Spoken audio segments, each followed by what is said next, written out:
Hello and welcome. My name is Mark Benton. I'm an English qualified lawyer and I work for Ahnse law offices, and I assist foreign clients who have legal issues in Korea. So today I want to talk a bit about buying a property in Korea, or foreigners, the process that foreigners would need to undertake in order to purchase a property in Korea. So talk about the procedures, the laws governing it, an allusion to the taxes payable, etc., etc.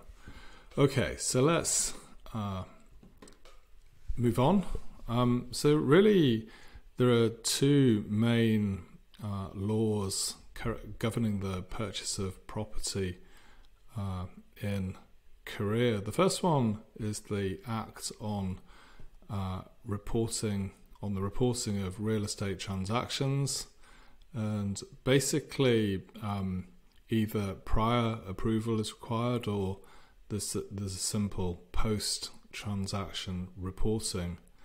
And in general terms, there are no restrictions on foreigners owning property in Korea, but there are some notable exceptions. Obviously, very sensitive properties, military land, that sort of stuff, and in particular agricultural land. It's illegal. In fact, it's a criminal offence for a foreigner to own agricultural land. And actually, property in Korea has been a very sensitive issue over the last few years. There's been a vast inflation of property prices, and the government's still trying to work out ways of dealing with that. So it's somewhat complex to navigate the property market and the property law system. Okay, so let's move on. Okay, so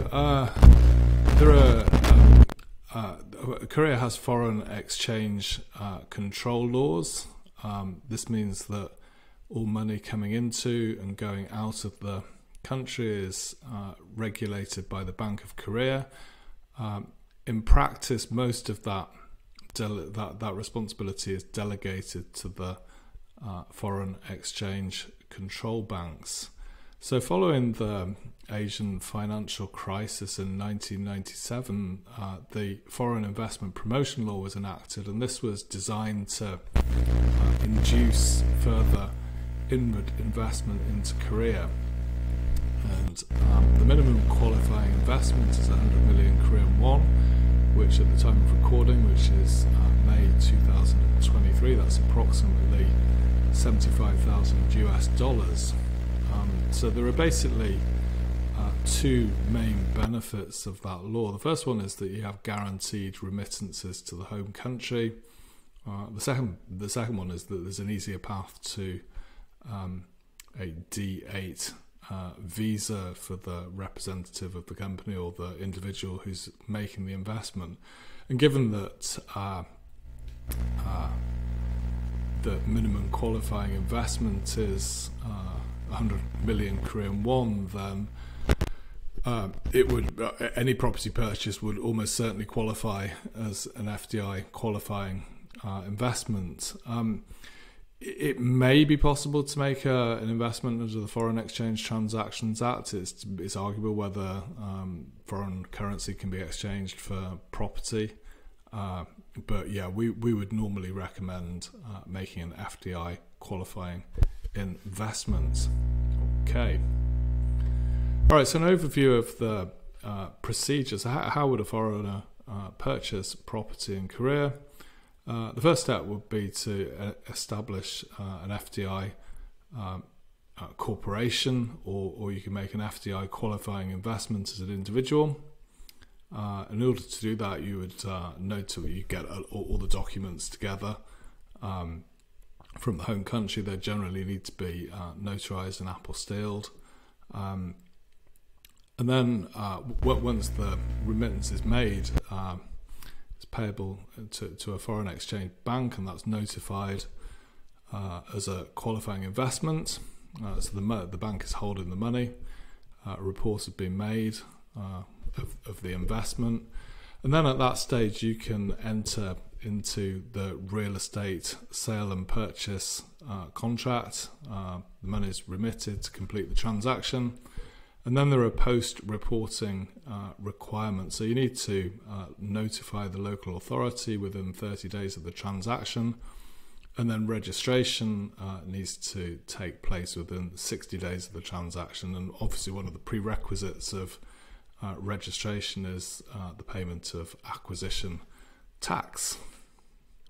Okay, so moving on. Okay, the practicalities of purchasing property in Korea. Well, I come from the UK, and the property law there is it's incredibly complex, and generally you would have a lawyer acting for the buyer and a lawyer acting for the seller. The lawyer acting for the buyer would do the due diligence on the property. The seller's lawyer would supply all the information. The buyer's lawyer would usually act for the mortgagee, and actually the seller's lawyer would as well in terms of redeeming any mortgage over the property. And there would be a process, due diligence, contract, and then post-contractual matters, and that would generally be handled by the lawyers. By comparison, Korea is much more informal. A lot of the work is done by the real estate agents, and other work, particularly the contract and post-contractual matters, is dealt with by what's called a 법무사, which is kind of a paralegal who's qualified to do that work.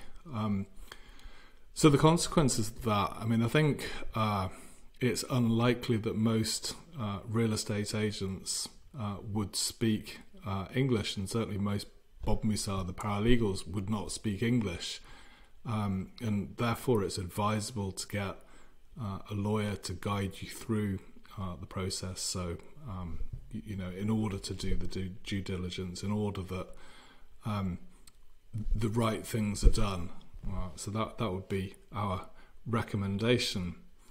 Okay, one thing to bear in mind, unlike the common law jurisdiction that I come from, which is England and Wales, there are no trusts in Korea. So Article 3.1 of the Act on the Registration of Real Estate, under the actual title holder's name, provides that no person shall register any real right to real estate under the name of the title trustee pursuant to the title trust agreement. So basically trusts are illegal in Korea, and you can get a fine of up to 30% of the property transaction and 5 years in prison, or a 200 million Korean won fine. So that's obviously something that you would want to avoid very much. Okay. All right, property taxes, one of the certainties in life. So there are various taxes payable on the purchase of, and then for holding the property. The first one is acquisition and registration tax. And then for holding the property on an ongoing basis, then there would be an annual property tax. And if you purchase a number of properties, then that's you pay a heavy acquisition tax.